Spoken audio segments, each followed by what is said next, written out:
say my name and stuff, that's fine too. Will everything you do is potentially going to be entered into the public domain. The entire project is public domain. We don't want one person holding the solution to poverty. That's just bad news, right? Yeah.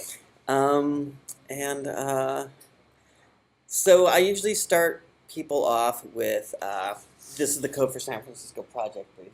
So I want you to read this, Okay. and you can read out loud or quietly. But when you Okay. get done reading it, we're going to go to this link. Okay. And what I want you to do is just, you So- can speak out loud like this is boring or whatever. Okay, so our mission, I'm just going to read it aloud. Uh-huh. Our mission is to design and build a better sliding scale price tag that is convenient and ubiquitous. Okay. A sliding scale price tag charges more to rich people than to poor people for the same item. According to our economic theories, this will make more profit for the retailer in some markets and will directly reduce financial inequality with every use. So my first thought, can I share my thoughts as I go? So my first thought here is that's going to incentivize more, it's going to incentivize more people to not show off their finances or to hide their finances, you know, or maybe even not make as much. Yeah. You know, that's if this becomes really. I'm thinking at scale that would. People would brag about being poor, want to present themselves as poor. In a way, it's already happening with food stamps and stuff, right? And basically unemployment, right? People claim that they don't have a job, and to some degree, it's happening. So those economic factors are already in place. Yep. But if this becomes really widespread at scale, it could. If you like, imagine you're buying a car, right? I mean, obviously a car is a bad example. Let's say you're buying a house, right? And, you know, we are 20, 30 years, whatever, a few years in, and let's say buying a house still makes sense. And not everybody's just Airbnb from one place to the next. Assuming a utopian future. Yeah. So assume that's the case. In that scenario, it would not benefit me to, to be a high earner, if that makes sense, right? That's a possibility, sure. If you have this kind of system built in, right?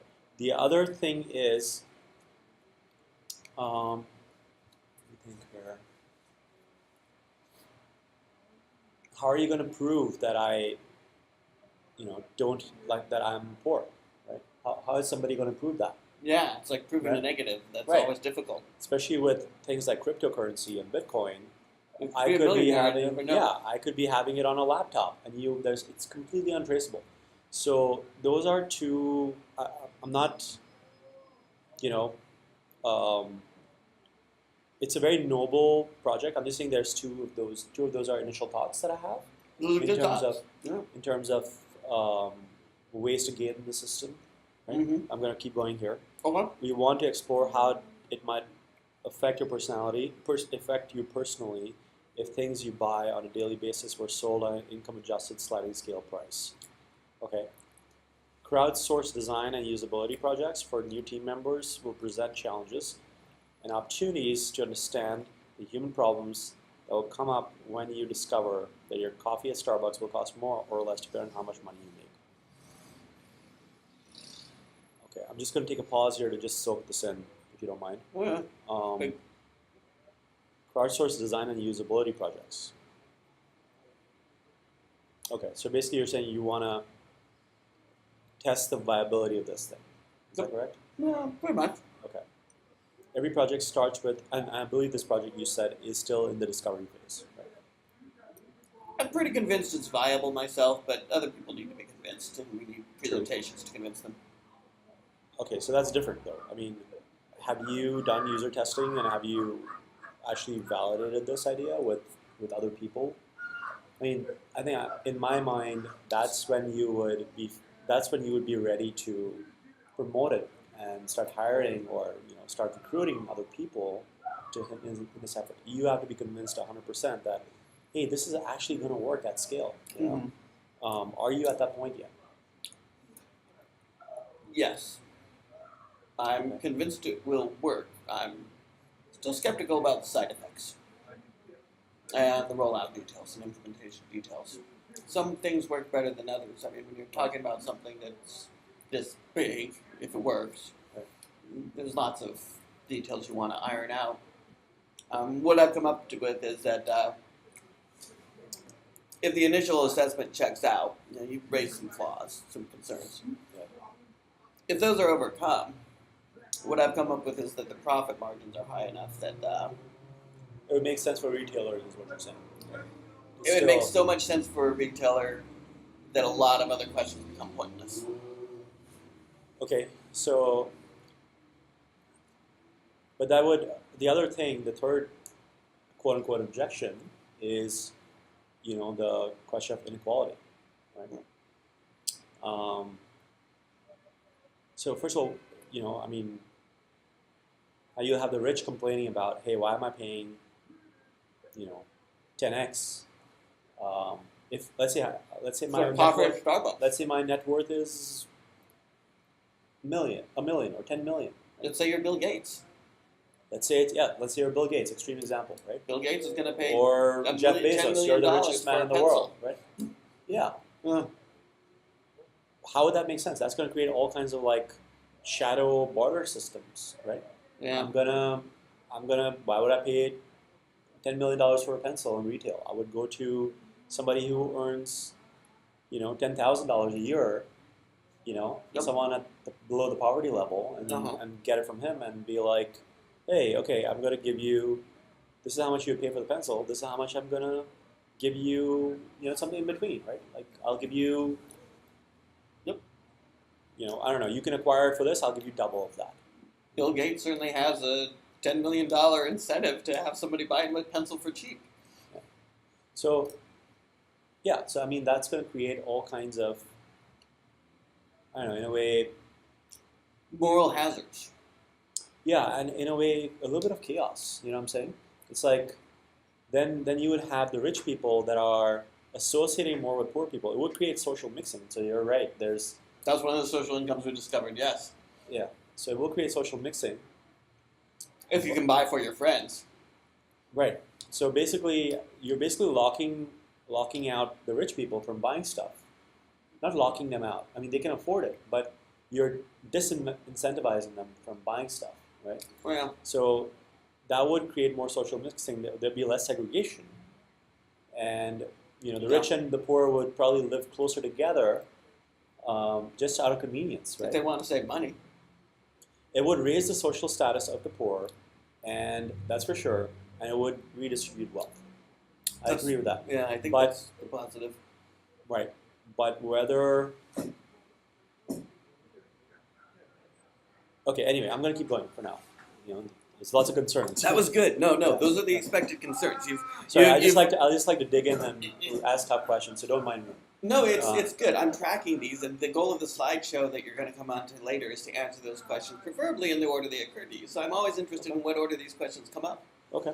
So every project starts with a form that tells you how much time it will take and what you will achieve, and asks you specific opinion-based questions that help us understand better and refine our forms and presentations.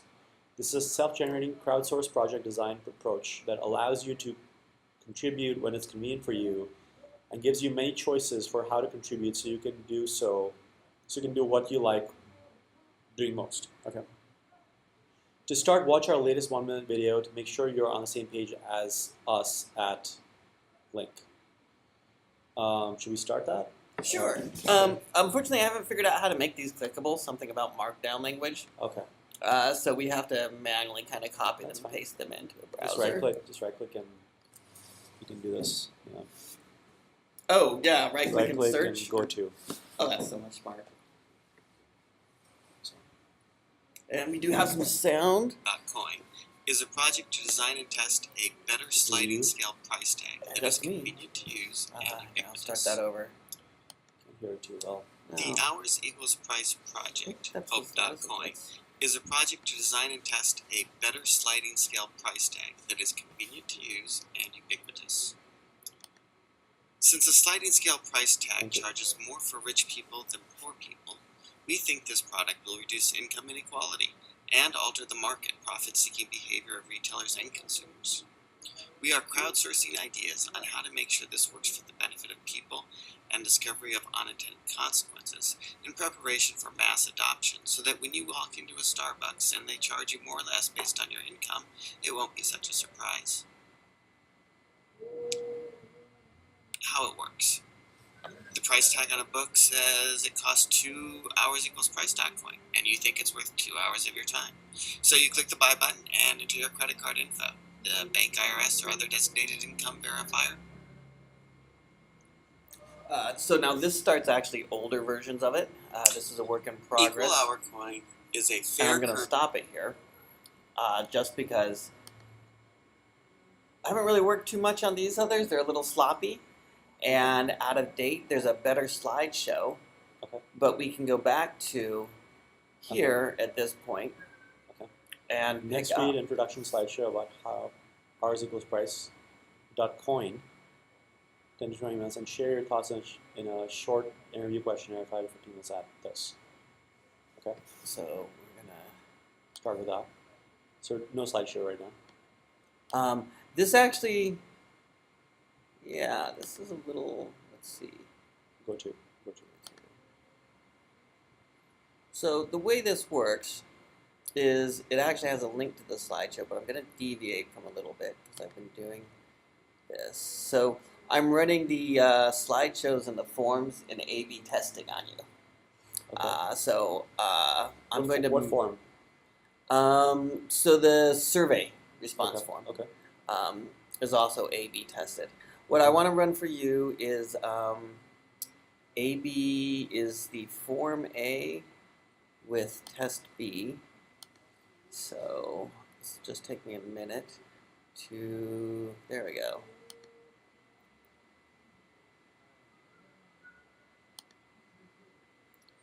Alright, so I'm going to pause this slideshow and this is your form here. I want you to go ahead and read through this with the exception that where it says to watch the slideshow.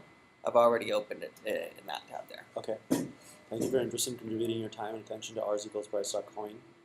Our mission is to design and build a better sliding scale price tag that is convenient and ubiquitous. According to our economic theories, this will result in a reduction in income inequality, and we want to explore how it might affect you personally.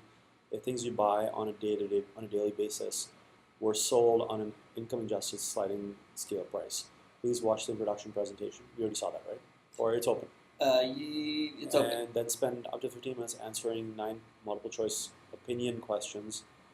For those of you who are lazy or use a photo, or using a phone, or need an audio version, you can hear me read the older version of the slideshow slowly and clumsily for 15 minutes here. Okay.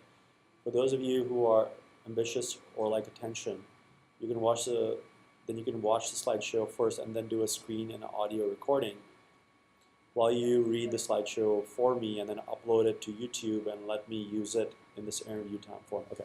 So let's just start with this then. Right? Yep. Okay. All right. Project design and test the sliding scale price tag that community use and ubiquitous. All right. So here you have, I guess, time, and here you have. What size do we have? 21. Okay. US dollar demand, HOEP.coin demand. Okay. So what does this mean exactly? I'm not sure I'm following this. Well, I think you picked up the suggestion. An image holder, image used on the first page of a slideshow is generally meant to create an impression and a sense of a tone. Generally, just information more than specific details. Okay. I think you picked up what it's supposed to say. Okay. Pretty well. Well, you're talking about price time. elasticity, right? It's basically price elasticity. Yeah. Right. And how it changes, how the price is going to change based on, I don't know, dollars, and I'm not sure exactly what the scale is, but Yeah, I'm not really sure either. It's part of what we need to crowdsource the answer to. Oh, okay. Okay, the price tag says a book costs 2 HOEP.coins. So that means pay 2 hours of your time equals the price you pay. If you think that's a fair price, you click the buy button and enter your credit card info. If you're a first-time user, check the box to allow the IRS, bank, or other verifier to calculate and confirm an hour of your time is worth per cost. Okay. Charge of a credit card would read 2 hours at $25 per hour. Okay. All right. So another problem here is I may not earn the same amount from different sources. I might have multiple sources of income. That's another thing to keep in mind. Yeah. And I could be earning $100 an hour. Maybe you're going to average it, dollar cost average it. I don't know. Over the whole year, like this is how much I earned over the whole year, and these are how many hours I spent. What if I earned $1 million, but I spent every waking hour on that, right? There's no way to track that. Right? You're going to compare somebody. I'm just saying I don't know the answer to this. I'm just trying to poke holes. There might be somebody who's a bum, just like working, or a beggar, right? Just working. I'm almost homeless. I'm destitute. Let's say somebody is not working that much, right? And they're not that ambitious. I'm going to make billions of dollars next year, but right now my time's worth nothing. No, on a more serious note. So let's say somebody is, not really very motivated, right? So not really working that hard, and they put in maybe 10 hours a week, right? And you have this other person who's Elon Musk, who's working, 100 hours a week. Is that even possible? Yeah, it is possible. Okay. Humanly Yeah, possible. 100 hours a Elon week compared. does it, yeah, 10 hours a week versus 100 hours a week, right? Mm-hmm. Let's say Elon was making not the billions that he is making. Let's say he's making $1 million a year, right? And let's say whoever this other person is making, 10,000 a year, Mm-hmm. right? But he spent, 10 hours a week, and Elon spent 100 hours a week, 10x, right? Would it be fair if the IRS just normalized it at 40-hour weeks? And okay, this guy earned $1 million at 40-hour weeks, 40 hours times 52 weeks, and you get a dollar cost average, and you get a hourly price, and you earn hourly rate, and you do the same for the other guy. The other guy is going to make, it's going to seem like people will argue about this. It's expected. That's one thing we discovered right away. This will work basically like assigning your dollars per hour rate. Yeah. It's going to be as contentious, argued over, sued over, fought over, cheated, lied about as your credit score is now. And it'll require about the same infrastructure. But the thing is, the credit score is a third party, right? And it's how are you going to solve that conflict? Politically. Yeah. Okay. Yeah, Okay. it's going to be just like taxes are political. People argue about your credit score, what should be counted, what shouldn't. It's in the news. There was sweeping credit reform legislation 30 years ago. There will be an industry, probably started by Equifax and these other credit agencies. They'll say, yes, we'll add this number for you. Okay. And people will say, no, they're undercounting. And there will be lawsuits about it, and there will be scandals and stuff like that. But it'll work as well as credit ratings work now. Yeah. It'll also incentivize people to claim that they have worked longer hours than they have, unless everybody gets the same 40-hour weeks. Right? Well, like if I make $1 million, I'm going to be like, oh, I actually worked 100 hours per week, and that's why my hourly rate is much lower. Well, you could base it on hourly rate. You could base it on net worth. Like for Bill Gates, maybe he's not working this year. He has no hourly rate, right? I don't think he's actually employed this year. That makes everything free for him. I don't think so. No, we're going to base it on his net worth. It's going to be like a credit rating. It's a multi-factor sort of thing that's going to be debated. And there's probably going to be variations. There's going to be Visa says this is how much your time is worth. And MasterCard says this is how much your time is worth. And Equifax says this is how much your time is worth. There will be arguments over it, and we'll have to have a system to work it out when it gets to scale. Got it.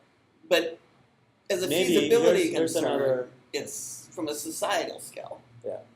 The feasibility of calculating an hourly rate for everyone is, on a society scale, way easier than figuring out someone's credit score for everyone. I mean, a credit score is complicated. An hourly rate is just one number. So, I mean, if you said neither industry exists, I want you to make a credit score for somebody which tells you how much you should You're saying rent the more difficult thing has been done. What? You're saying the more difficult thing has been done. Already. Yes, that's exactly right. Okay. So here's another solution, and I'm not sure how to implement it again, maybe with legislation or whatever, but let's say you set the hourly rate for yourself. Like, I want to get paid this much. And you use that same amount for how much you're going to pay for stuff. That's another solution. You Right. can guess your own hourly rate, but The you have to problem- be able to. You have to back it up. If somebody says they want to buy your hours, you have to sell it to them. Yeah. That would be perhaps so. Like, with your Tesla cards, credit with your taxes, you've got like the IRS short form, the itemized form. You can choose which way you do it. Yeah. Probably there's going to be something like this here. Right? You can choose to take the IRS number. That's the easy, Itemized quick deduction one. versus the standard deduction. Yeah, you can take the IRS. Yeah. Just they divide it by assume you work But 40 then hours a week. again, You can take the other one. You can say use my net worth and link to me on forms. that just becomes another almost like a tax system, which becomes really more and more complicated. Just adding a lot of. It's like adding a separate tax system to the economy in terms of scale of complexity and resources required. So But a lot why of would jobs, you like all the add- tax people, double that profession. You get a lot of job growth. Sure, but what is the benefit of complexity? You want to make life simple, not complex. In general, like what's the social benefit? The social benefit, I guess, you're claiming is income parity, or it's redistribution of wealth a little bit. Is that Yeah, right? it solves poverty. Well, actually, no, I'm not claiming a social benefit. Well, so there's a couple arguments to this. There's a social benefit, Yeah. which is you're asking about, is this good for the world and society? I think probably the answer is yes, but I don't worry about that too much because that's not how society decides things. Okay. Society has never said, we think this is the best for the world, so there would be no global warming. Society says, will this make me? Society is made up of individuals saying, will this make me money? Yeah. So what we need to worry about here is, does this make a seller money enough to offer it? Yeah. And does this make purchasers enough money or save them money enough that they'll use it? And can somebody else stop it? And would they have a motive to? Okay. So anyway, I raised the concerns that Yeah, those are good concerns. They're totally valid. They've been the source of much of my research so far. Okay. So let me move on here. So charges your credit card read 2 hours at $25 an hour. You create a duplicate anonymized public receipt that records the transaction as a 2 HOEP charge. We add to any purchase additional customer rewards you can claim, privacy controls that make sense, and fraud protection you can enforce automatically by global receipt inspection. Sort of like Visa. Additional consumer rewards you can claim. You mean like rewards points? Could be anything anybody wants. I mean, there's going to be this is just a pricing strategy. So Visa could do it, MasterCard could do it. They could add it onto their reward points. They could give Visa Hope pricing discounts. Okay. Whatever. So how it helps, a sliding scale price tag charges more rich people than poor people. The more it's used, the more it will reduce financial inequality. To make the most profit, the seller will choose. So eventually what's going to happen is the longer we use this, everyone's going to have the same income in the really, really long run. Well, Right? If they use it enough, right? They're going to need to buy groceries. if everybody bought everything in this, in theory, yes. Yeah. Income inequality would completely reduce. However, that becomes communism almost. Then it does, yeah. Isn't it like simpler to just implement a form of government that's like communism? Everyone gets basic income. We've been talking about that. Well, Have you heard of basic income? yeah, I have. And actually, you can configure this with starting conditions to work like a basic income, to function the same way. The thing about a basic income is there's concerns about what about ruining the profit motive? People will be lazy if they have a basic income. Right. This avoids that problem. Well, Or it scales it. Is that what it actually does? Instead of having a single step, it has like, instead of it being a basic income, it's kind of like a little scale. But a basic income is a similar concept to this. All right. So, okay, the more it's used, the more it will reduce financial inequality. To make the most profit, the seller will choose a HOEP price, coin-up price that is equally costly to everybody. Let's consider a hypothetical seller, EPIP, that has a monopoly patent on a medical device that sell for a regular price now of only $500. If they switch to selling at a 10 HOEP.coin price, poor buyer gets 10 HOEP, okay, 10 at 10, that's $100, 400 decrease in inequality. Medium income buyer gets 10, okay, $50 an hour, so it's 500, no change to inequality, okay, and rich, $200 an hour, okay. If you're doing it based on, I mean, you can't be like income, you can't say income or net worth, you got to pick one, right? So Let's say income. We already talked about, so income has a problem, right? Which is people are going to inflate the hours that they worked, right? And they're going to be less incentivized to work hard. That's right. Yes. They're going to work less and they're going to claim they work more. Yeah. Which is a real problem. That's going to create all kinds of societal adverse effects. Like and communism too. The thing to remember about all of this is all these happen only in the extreme case that you abolish regular dollar purchasing. Right. And you require only Hope pricing. But that's not what's going to happen. It's a free market system. If the seller doesn't want to sell in Hope, why would you sell in Hope? Why would you do that extra complexity? If everyone makes the same amount, you don't need it. Mm-hmm. So the seller, if everyone makes as equality decreases, inequality decreases, and everybody makes about the same amount or has about the same amount of money, the profit you make from selling this way decreases. Yeah. So it's kind of self-limiting. It's like you'll never get to complete equality because at complete equality, the seller doesn't make any money off of Hope anymore. It's more of a dampening effect than a complete reversal because the whole economy won't be this way. There's no point in selling a lot of stuff this way. So how do you determine what gets sold this way versus the other way? I don't. I mean, is it up the to seller does and the buyer does. I see. So it's up to the seller and buyer. Yep. If it makes the seller more money, I think the seller will do it. The seller can raise their price. They can lower their price.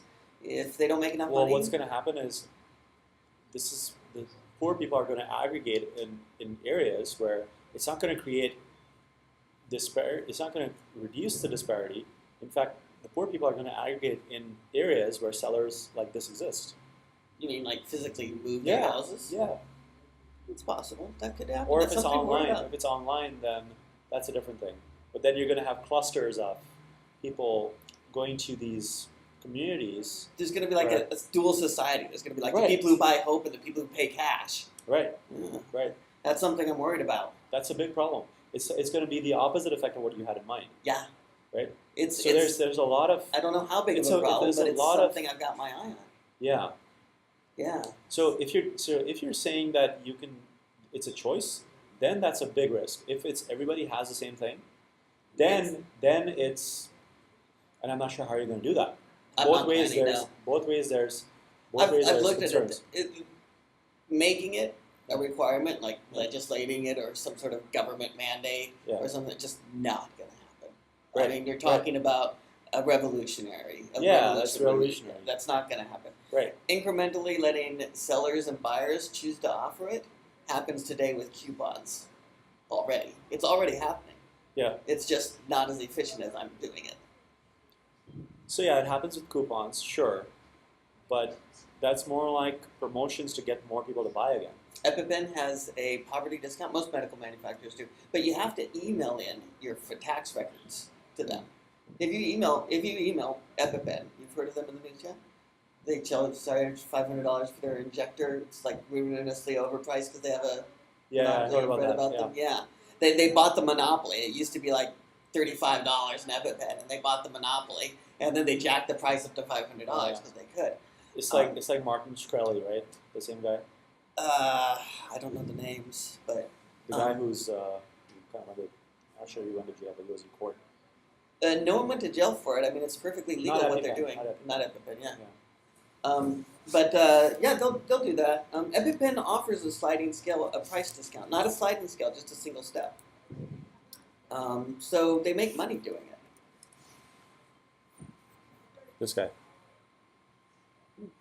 Oh, Martin Shkreli? Yeah, he's a convicted felon. He is a co-founder of the hedge fund Elia Capital, and I don't know. I don't think he's involved. I don't know about him. sorry, where are we? Where'd it go? All right. So, all right, this makes sense. The thing is, like, if you have a dual system, then you are going to create like segregations of. You're going to segregate the old and the poor and the rich. Well, I don't know. Does Visa segregate the poor and the rich? I mean, Visa's a dual system. Visa, MasterCard. Some people pay with Visa, MasterCard. They get extra but credits, you pay the same amount. You pay the same amount of money. No, you get Visa rewards. You get Visa discounts. It's actually you're paying less. Sure, but that's more like a. And you get your own laws with Visa, like with Visa. So Visa and MasterCard, they're more like loyalty rewards, right? So that is not the same as this at all. This is totally different. Well, it's not a loyalty reward, it's a poverty reward. But it's still a third party in the purchase transaction affecting price. So let me play And devil's creating advocate, a right? two-tiered society. So let me play devil's advocate. So I'm a seller. Mhm. What's my incentive to sell it HOEP versus... Okay. All right, so here it goes. Good timing. All right. Sales in hours equals price coin, then sales jumps from 1,000 to 2,600. Because of more volume. Okay. With regular dollar pricing, EpiPen only sold 2 at 500 because the low-income customer couldn't only afford to buy. Okay. With 10 HOEP.coin price, they sold all 3.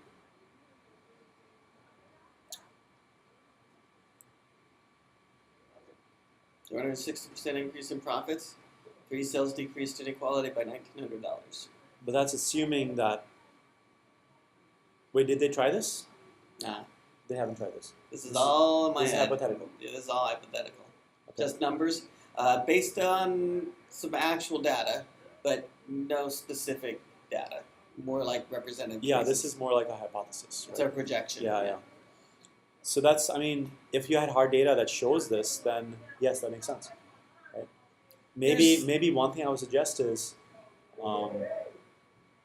try and sell something on this model and see if you can see how it works. So EpiPen does that. But EpiPen does it a little different. For EpiPen, if you send in your tax records, you can get an EpiPen for $300 if you're low income. They use a single step instead of a sliding scale, which would be the equivalent of offering sort of a Hope price that comes in steps instead of sliding. But they do it all the time for millions of dollars. In fact, the entire medical industry does this, as well as airline industries. It's kind of like financial aid in colleges also. Kind of like that, yeah. Kind of. Okay. They Is there establish for that any it's use? legal and that it makes them a profit.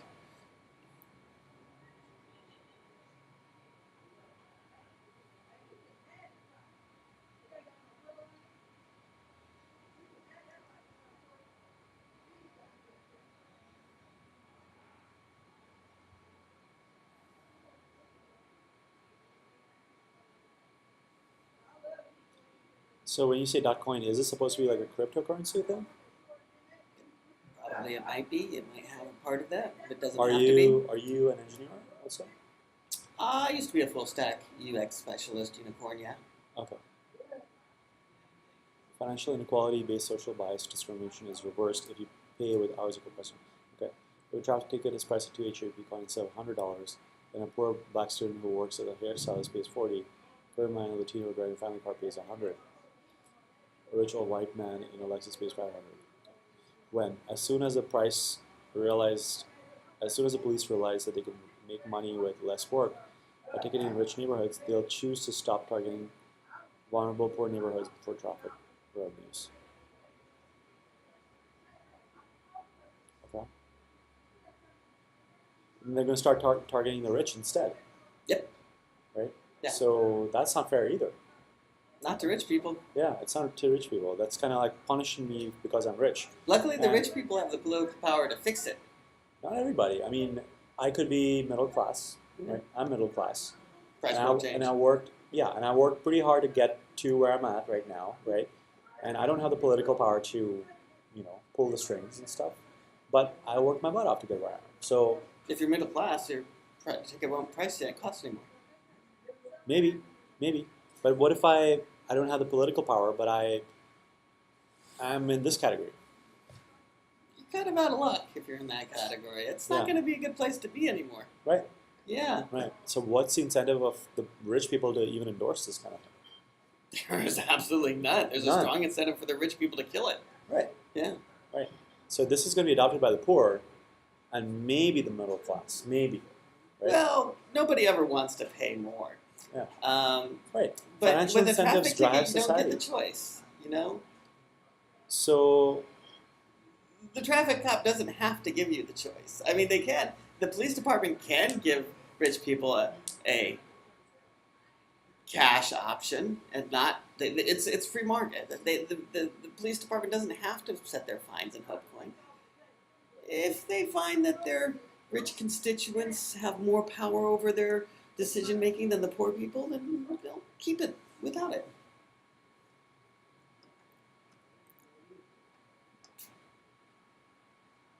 you created this slideshow by yourself? Yeah, from a template. I used to do user experience design, web design, presentation videos. It's done really nicely. Oh, thanks. I'm actually really disappointed in it, but It's very nice. I like the made to stick. Well, it came from a made to stick template. Okay. They give us free slideshow, Google slideshow templates with their merchandise already prepackaged in hopes that somebody will leave it there and give them free advertising, which is exactly how it worked for everyone. Got it. He runs his own camera shop on a luxury beachfront in Balance. Okay, Marcus sits inside.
What's stopping me as a seller from charging 1 Hope coin to a poor person and 10 Hope coins from a rich person? Nothing. Yeah. You can do that. Yeah. It makes the price tag more complicated. Yeah, it's even more, yeah. You can do it now, though. I mean, there's nothing stopping you now from a seller now from charging one price to a poor person and a higher price to a rich person. Tourist sellers on islands do that all the time. That's not legal, though. Oh, yeah, it is. I'm not sure if it's legal. Totally like, for legal. example, Amazon, it does dynamic pricing. Well, and there's... they got in trouble. It was, Well, they got in trouble because they said they didn't. Not because dynamic pricing is illegal, but because truth in advertising laws were broken. Dynamic pricing is legal.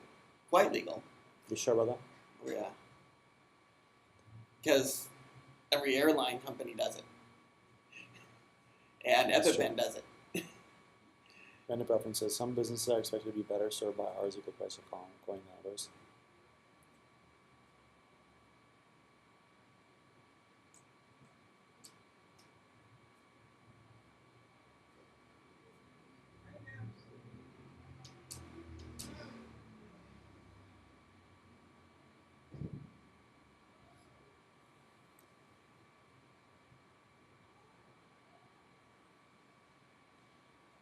It's not very good for things like a disposable razor you can pick up on the street corner with low profit margin. The marginal cost of production is close to the sales price in the market, and Hope won't make anyone much profit. Okay. High profit margin. Movie ticket sales and digital products are good candidates for Hope because if the cost of one additional ticket made download is negligible compared to the sale price, personalized service are good candidates. Okay. Okay. So all right. So I get the concept. So what am I doing now? Am I going through this? So next would be the questionnaire. Okay. This one? Yeah. Okay.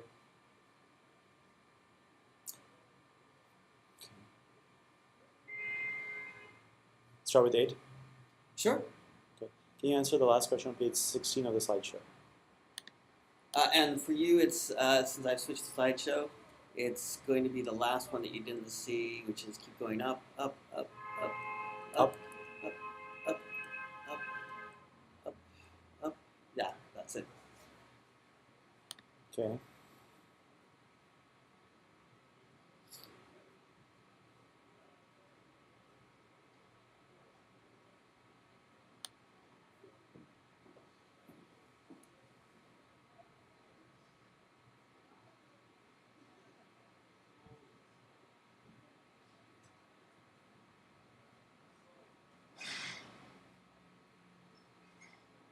Work for each other? Okay.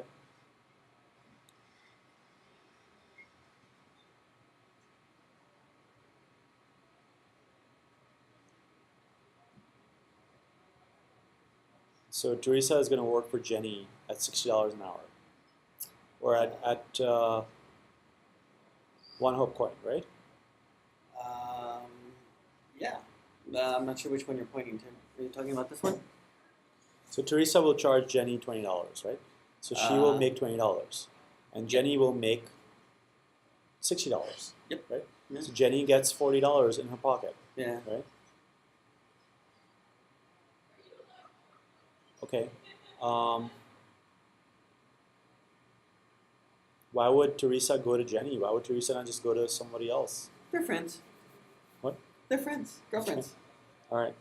Or they live near each other. But then there's no other that's hairstylist in town. That's not a, okay. Their friends is not a very good reason, because then that's not a free market. You know, it's more like a relationship. That's totally different. Yeah, You we know? like to build relationships with the economy. That's different from the economy we have now.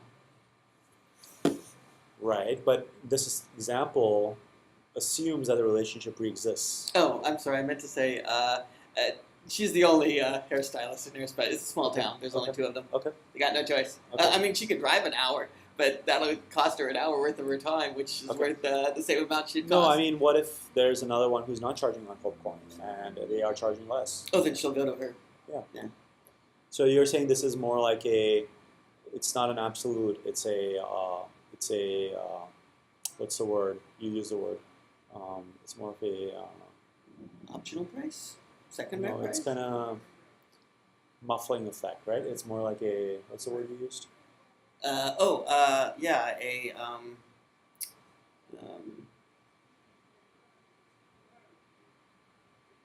diminishing effect? Wasn't it? But Okay. yeah, No, that's fine. That's fine. I get the concept. She might. In a lot of markets, Teresa will find out that she just can't sell any hairstylists. Jenny will find that she just can't find anyone willing to buy her services selling Hope. So she lowers her Hope price. Instead of an hour, she charges 15 minutes. Or maybe she doesn't sell in Hope. Some people will never sell in Hope. That's fine. Some people don't sell in food stamps. Some people don't sell with Visa. So I get that this decreases inequality. I'm just not convinced that there's incentive for the rich to do that. That's all. There's no incentive for the rich to do that. Yeah. We don't need them to, though. We can make money off the poor people.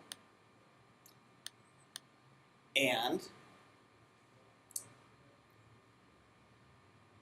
suppose... Then why not just decrease the price? Because if you decrease the price for the poor people using dollars, then you decrease the price for the rich people, which you don't want to do. You lose the profit and make on the poor rich people. Right? Yeah, but then the rich people are not going to buy from you anyway. I don't know, buy up depends on $500. Okay.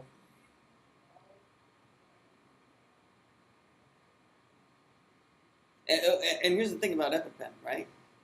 They do that this year. Mm-hmm. Next year, some guy at EpiPen in the revenue department in sales says, hey, we made a little bit of money off the poor people from selling EpiPens. What if we raise the cash price an extra $100? Will we make more money this year or less? And the answer is they'll make more. The rich people will grumble. Mm-hmm. The poor people won't care because they still pay the Pope price. It didn't change. So EpiPen will do it. They'll make the rich people grumble. And they'll raise the cash price $600 next year.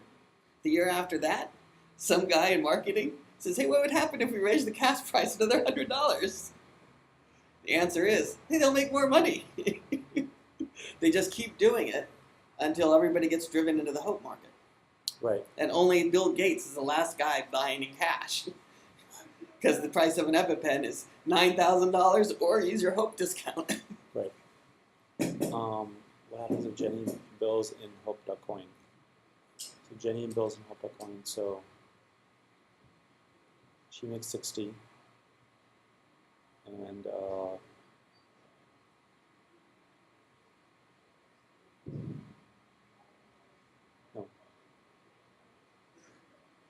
Jenny gets 60. And Teresa bills in US dollars. Teresa bills in US dollars.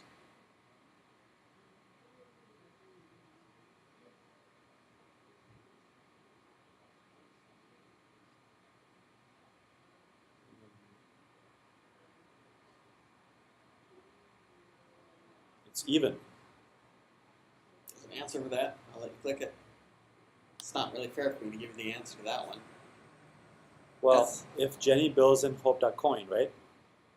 She bills, and then that means she earns $20. Well, she's going to earn $60 from Teresa, right?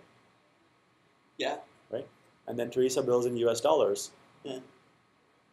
$60, yeah. She's going to give $60. I think you're right. So it's even. I think you're right.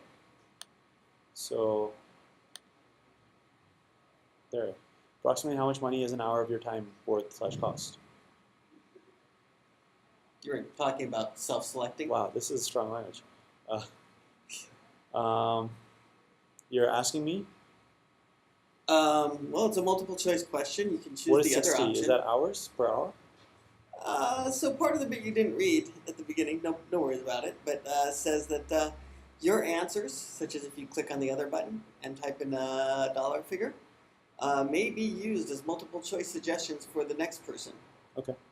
Well, so somebody else has entered this in. In theory, in actuality, I just pretended to be somebody else and did it. Okay. But in theory, yeah, somebody else did that. Okay. I'm not sure what kind of answers people will say. I mean, people may have given lots of weird answers to that question. Okay. All right. How do you feel after your decision to watch the presentation?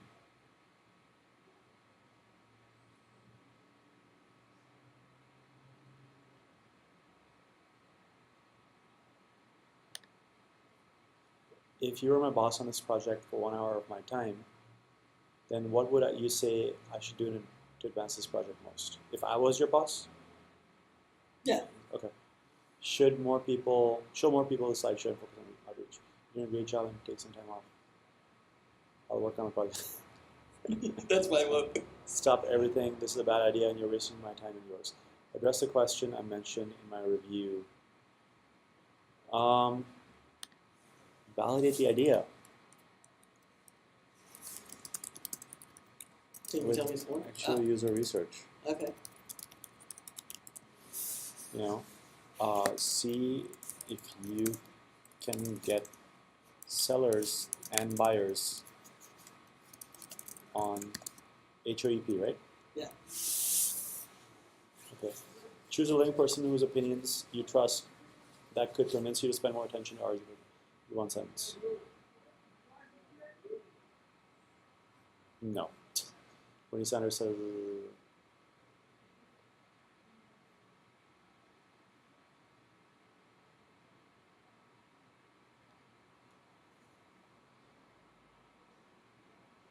Give me a name and a phone number if you got it. Or an No email one. address. I'll send this to him.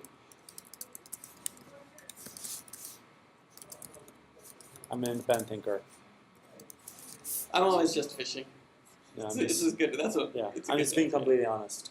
It's always best. Yeah. Decide what words I should say to make the best first introduction to someone when telling them about this. Okay.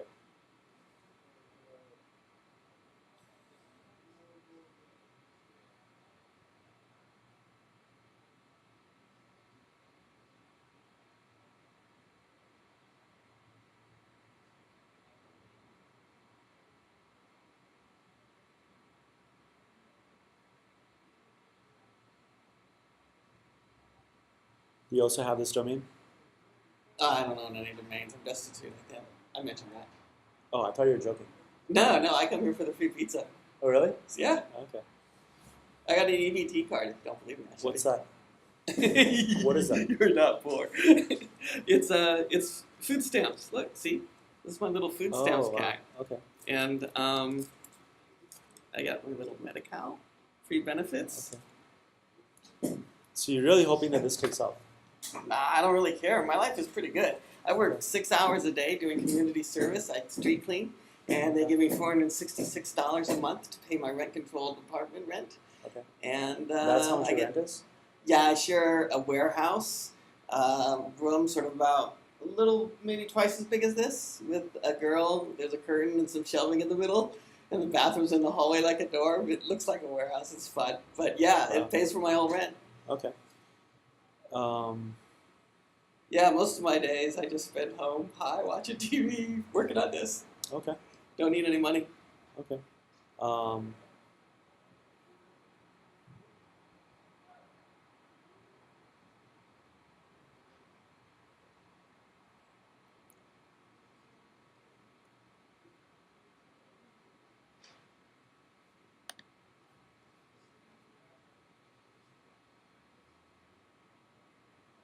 Or maybe this one actually is better. Or consider can be one of your time towards advancing hours. I think I already did. Right?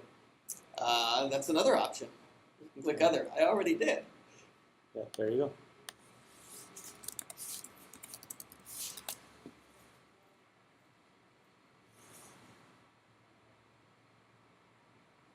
I don't know. An hour roughly? Yeah, I think you said that. Yeah, it's kind of just asking the same dumb question Yeah, over yeah. again. Would you like a receipt of your contribution of your time that you can use as time? Are you serious? Keep reading. You can give a personalized link. What is this?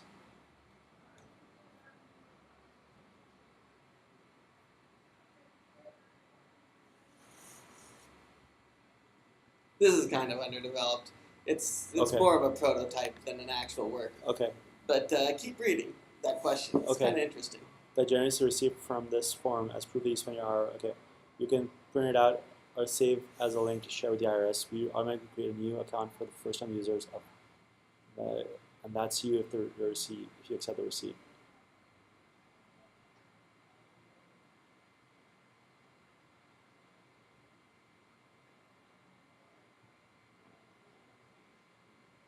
I like question 3, option 3.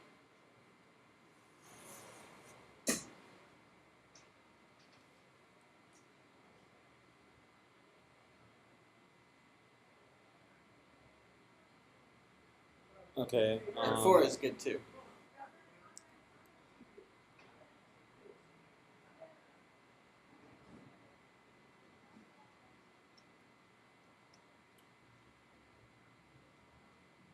It's funny. And I can back it up, I think. What? You Number can 4? actually do that. Wouldn't take much to legalize it. Wouldn't take much to get you money for this. Legalize this idea? Legalize your commitment of an hour's time right now. You would need to claim the receipt. How? So right now we have only a manual way of doing it, which I can talk you through. But basically, you would put something in probably the question number 9 that says like tracking number 17 or your name and social security number would certainly work, but then everyone knows it. Okay. So you could use your name, and then that's how you claim it. Okay. Because you proved it yours that way, just like with regular receipt. Sure, why not? Or you could, that pretty much does it. It's hard for anyone else to say that's their receipt. Now this all gets How do I get into the public domain. receipt? Oh. Just email it to me, right? Yes. Yeah, put that in.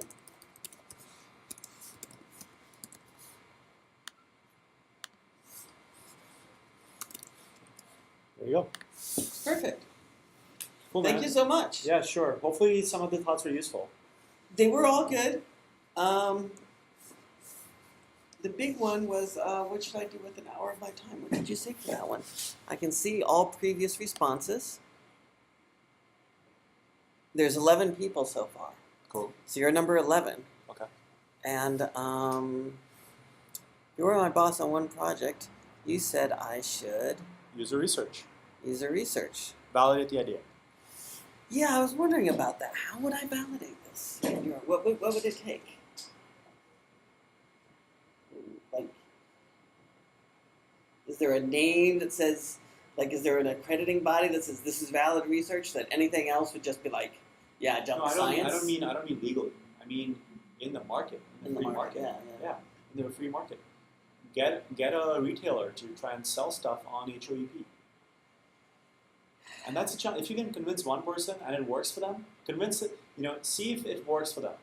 That's not actually my concern. My concern is that once one person does it, if they're a person, say for instance we go to EpiPen, right? They're a good candidate. I use them as an example.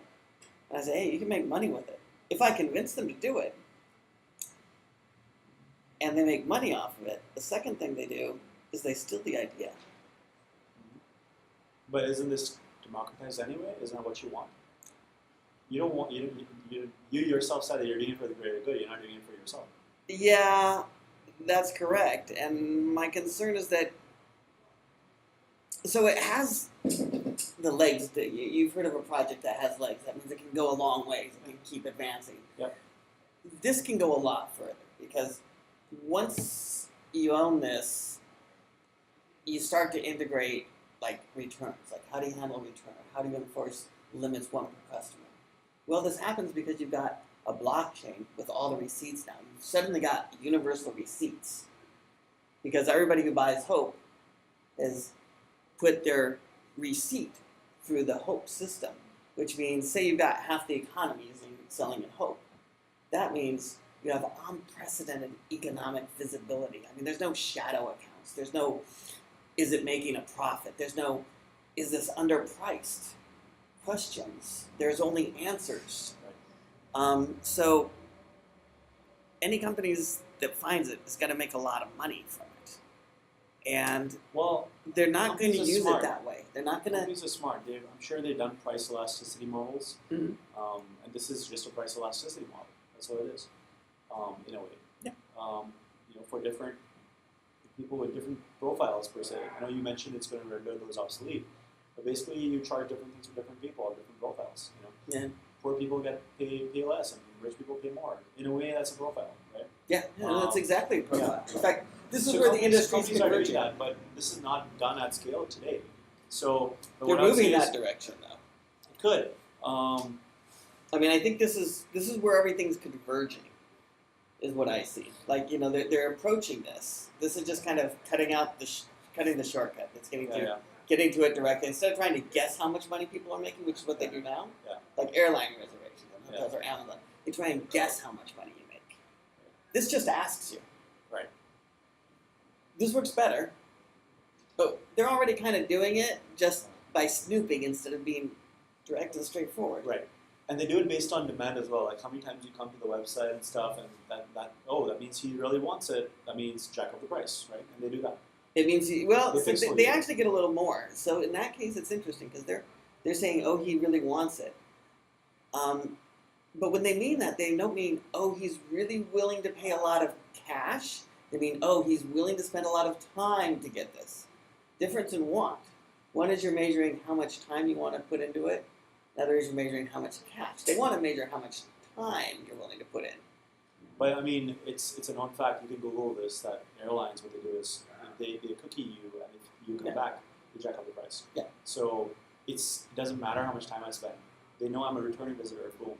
So in a way, it is time, but also it's like, okay, this person has come back. Yeah. Obviously, this person wants it.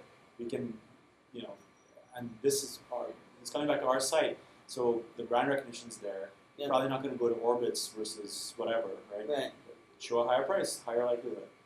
And they'll still do that a little bit with this, but this is just so much more effective. I mean, but if you just ask somebody how much, and you can get that information directly from, like, as easily as you can get a credit score, or easier, then, I mean, you can still do that profiling. That still helps a little bit, but you get like 90% of your pricing information from knowing their income.